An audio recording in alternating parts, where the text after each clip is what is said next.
It has been more than 2 years since the Yamaha PSR-S670 has been out in the market. Is it still worth the money to get a Yamaha PSR-S670, especially when the Casio CT-X5000 does quite a lot of the things that the Yamaha PSR-S670 does for quite a bit less money? In this video, I will be telling you what I think about the features in the Yamaha PSR-S670 that I use on a daily basis and which I find indispensable and is not found on the Casio CT-X5000. If you're new here, welcome. My name is Jeremy C, and in my channel, I make content about the arranger keyboards, digital pianos, tips, tutorials, and reviews. If you like content like this, make sure you subscribe and smash the notification bell icon to not miss out any videos I upload. This video was made possible by KEYBOARDS.SG. If you are in Singapore, make sure you head over to KEYBOARDS.SG where you can find some really good deals on digital pianos and arranger keyboards. One of the strengths of the Yamaha PSR-S series are the acoustic voices. The voices like the saxophones, the harmonicas, the trumpets are simply quite really sweet and quite unbeatable by any other brand so far. In my case, I play a lot of music from the 70s and the 80s and the 90s era, and they usually include a lot of the acoustic voices, and therefore the Yamaha PSR-S670 is still my choice when I'm playing music from that era. Next, let's talk about the LCD screen that is found on the PSR-S670. Although the LCD screen is about the same size as the screen on the Casio CT-X5000, the Yamaha PSR-S670 screen simply just tells so much more information at a glance, and that makes the entire keyboard a lot more user-friendly compared to the Casio CT-X5000. It is true that the Casio CT-X5000 is a very powerful keyboard for the price that you are paying. However, the user interface, the user friendliness is something that I'm still having trouble with. There is so much information that is displayed on the Yamaha PSR-S series keyboard that it's easy to maneuver around, it's easy to do the things you want without having to delve into the manual. For the Casio CT-X5000, without the manual, you will be very lost as to doing a lot of different functions. One of the biggest complaints that you can find on the internet and online forums about the Casio CT-X3000 and 5000 is the angle of the LCD screen.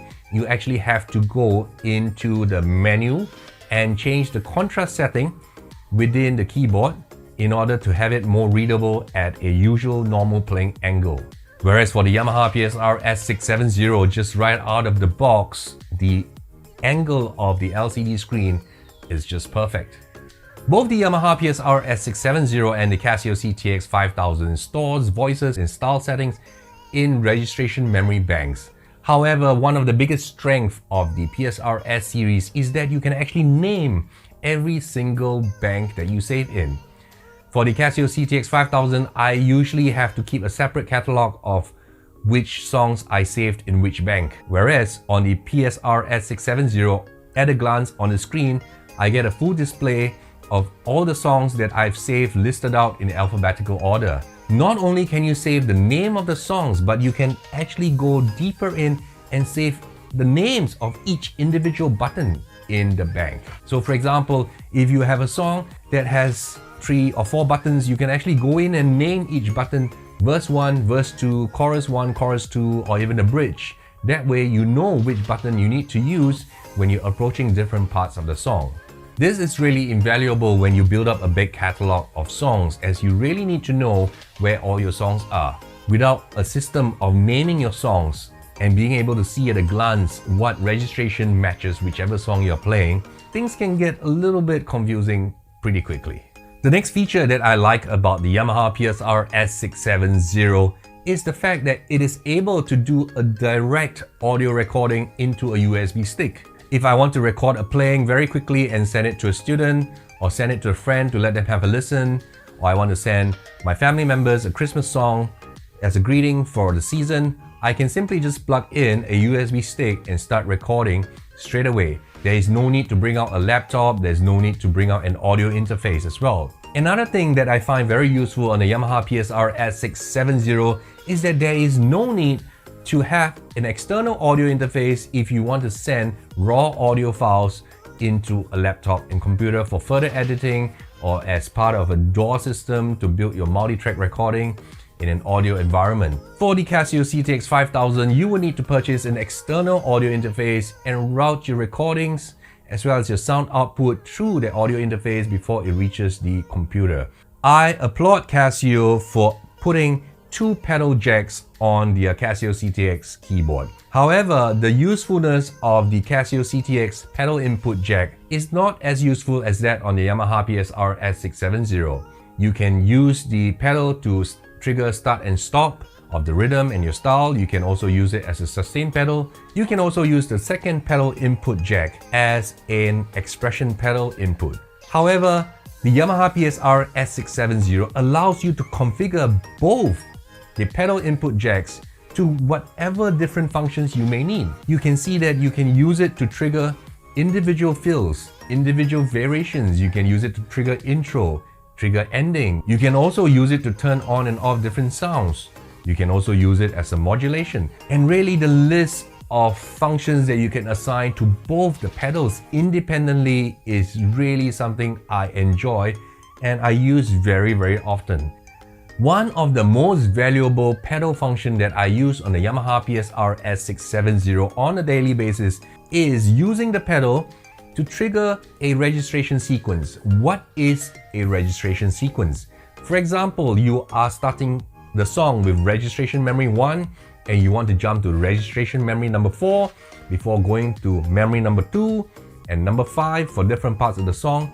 You don't have to have it sequential. So just by keying in a sequence of registration memory data, you can trigger the sound change as well as the registration memory changes using only the pedal.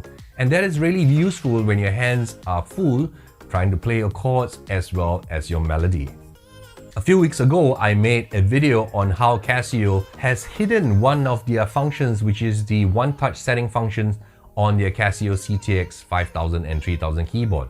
For me, I use very often the one-touch setting to very quickly set up sounds that is suitable for a particular style that I have selected.